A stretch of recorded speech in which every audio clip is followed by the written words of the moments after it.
Hello. So today is October 26th, 2020. It is a Monday. A lot has happened in the last week, and I wanted to finally sit down and make a video about it.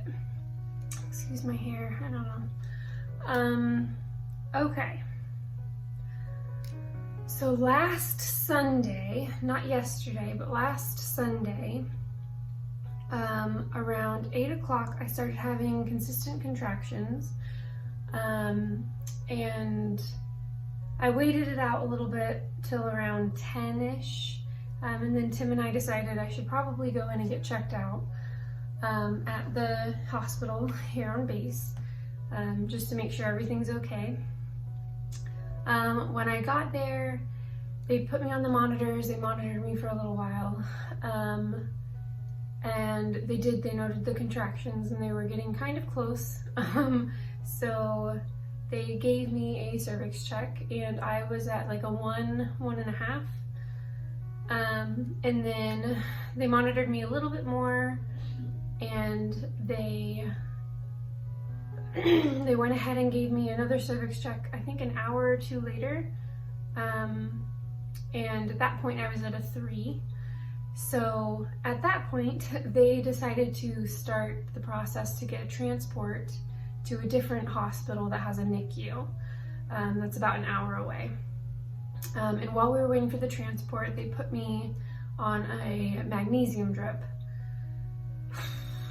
And magnesium sucks. In the beginning, they have to give you a very high dosage for about half an hour, 45 minutes or so. And that was terrible. I was vomiting. I hardly remember it, to be honest. I think my brain has just put it out the window. So yeah, and then they slowed the magnesium down, and I was still out of it. I couldn't walk because it is a muscle relaxant, and I was completely out of it. They did have to give me a catheter. That really sucked. And then the medical transport got there. I rode down in an ambulance. My husband drove because he had to run back home anyway to make sure Maggie was taken care of and get, hospital bags and stuff because we didn't know what was going to happen.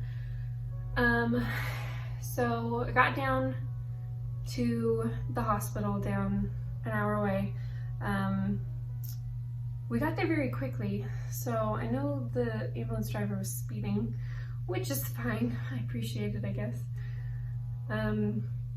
When we got there, they put me on their monitors. Trying to think, and then a couple hours later, an OB came in and gave me another cervix check down there so that they could confirm everything. And they said that I was at like a 2, but now that everything's happened, looking back, I was still at a 3. They just measure differently. I don't really understand that, but it's okay.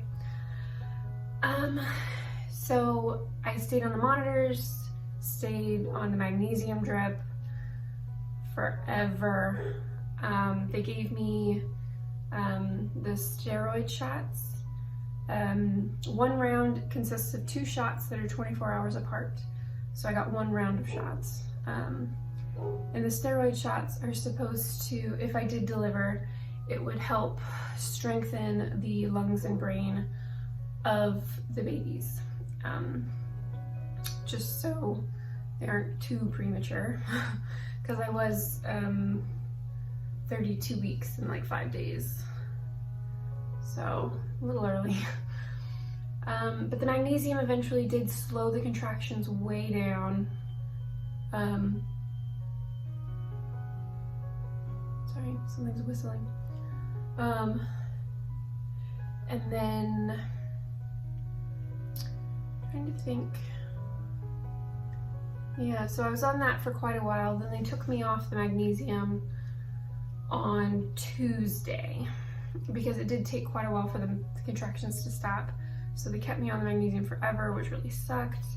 With the catheter, oh my goodness. I did have them remove the catheter, I think on the Monday, because I was not having that. That was terrible. I'd rather just wet the bed. So thank goodness they did they were able to remove that. And then, yeah, magnesium stopped on Wednesday, and they had to hold me another 24 hours just for observation. And they did slow down. They didn't really stop the contractions, but they did, you know, like I keep saying, they did slow way down. So Thursday, we got to be discharged, and they sent me home with Precardia, which is a pill that if I get contractions, I'm supposed to take, and it should stop them or slow them down. However, Thursday night, after we got home, I was so excited to be home. I was excited just to be in bed, my own bed, like sleep, hopefully decently. Unfortunately, Thursday night around 11, we decided, or no, around 8, I took one of the Precardia pills because I started having contractions very close together again. And they weren't really intense, but they were enough to where I should probably take something for it. So I did. I took the Precardia at 8, and then we waited until around like 10:30, and they were still happening. And I really didn't want to go back in. And then the hospital that's further away with the NICU, they told us that we should just go straight to them and skip the base hospital. But the base hospital is like a 2-minute drive versus an hour. So we decided just to go here to the naval base, to the naval hospital, because I'm not gonna drive an hour, you know what I mean, if it's nothing. So we went back in. We were there a few hours, just getting monitored. I did get checked again. I was still at a 3, so that's good. No cervical change. And they sent us home, and I was having the exact same contractions and time apart, intensity and stuff with them when I got there. So they were like, thanks for coming in, but there's nothing we can do, go home. Which is, you know, fine, but so that's what's happened. Yeah, I'm still having them consistently, like every 10 to 15 minutes still. They aren't intense, but they're noticeable. I have had a few quite intense ones, especially in the middle of the night. They'll wake me up, but I mean, there's nothing I can do about it. So, and I don't want to take the Precardia like too much to where my body's used to it. So in my head, I'll wait until I have like 2 or 3 intense ones in a row, and then I'll take it. That's just what I'm telling myself. So yeah, so that's what's happened. We also didn't really tell anyone whenever we went into the hospital, or when I was admitted, or while we were there. We didn't really tell anybody. We told, you know, family and close people, but I didn't like post it on Facebook or anything, because whenever the babies do come, we're gonna want ultimate privacy, because it's just who Tim and I are. So minimal people will know until we want them to know, which is fine for me anyway. So yeah, see, looking back, it doesn't look that bad, but like in the moment, I mean, you can't really tell on camera, but I'm all bruised up. I mean, a lot of little other things happened, like I have really bad veins, unfortunately, so trying to take my blood or put an IV in takes about an hour. So that's frustrating.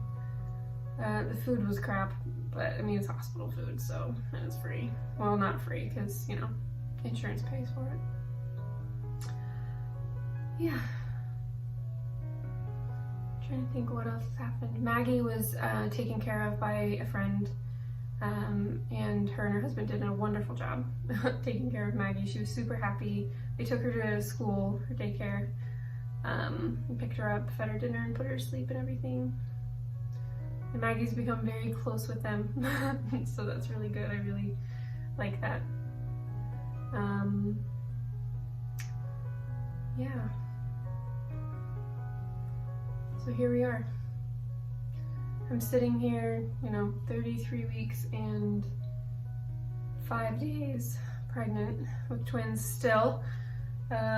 Sit back a little bit. I'm wearing shorts, but stand up a little bit, or sit up a little bit. There you go. You can see the bump. I have been told I am quite small for having twins by everyone, even nurses and everything, which is fine.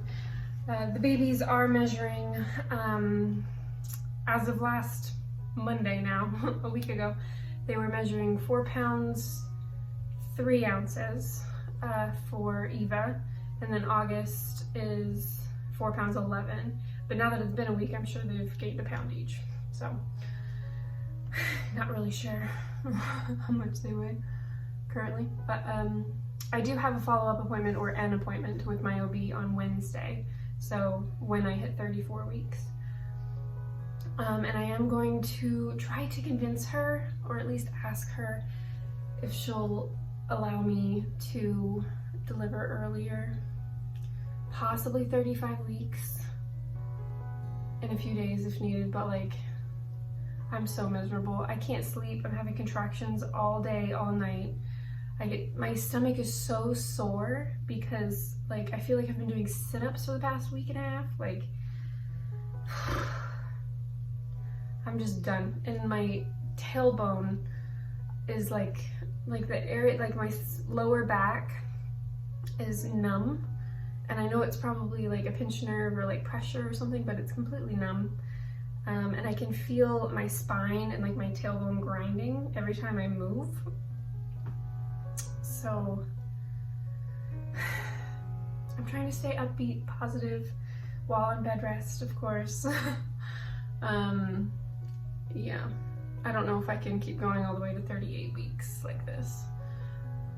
Another month, I'm gonna go insane. So I'm gonna try to convince her 35 weeks, or even 36. Like, I want to be done. I know I've looked at all the risks and you know, NICU times and just everything, and my goal right now is 35 weeks. And once I hit 35 weeks, I'm gonna tap out, I think. So yeah, I think I'll be good. Yeah. And we do have some, we do have my mom coming in after the babies arrive.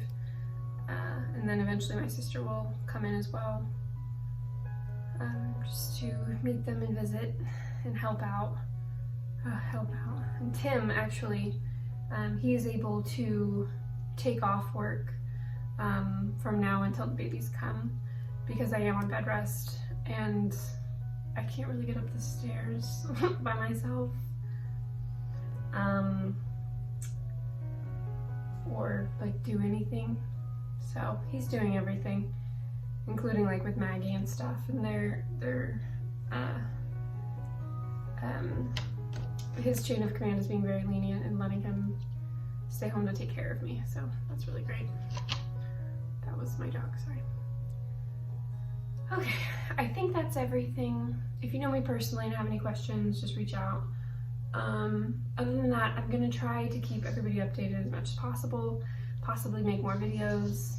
I do have another video that I will be making because I got this specialty breast pump in the mail, and I just want to make a video about it because I'm super excited once I start using it, or for when I start using it. So, alright.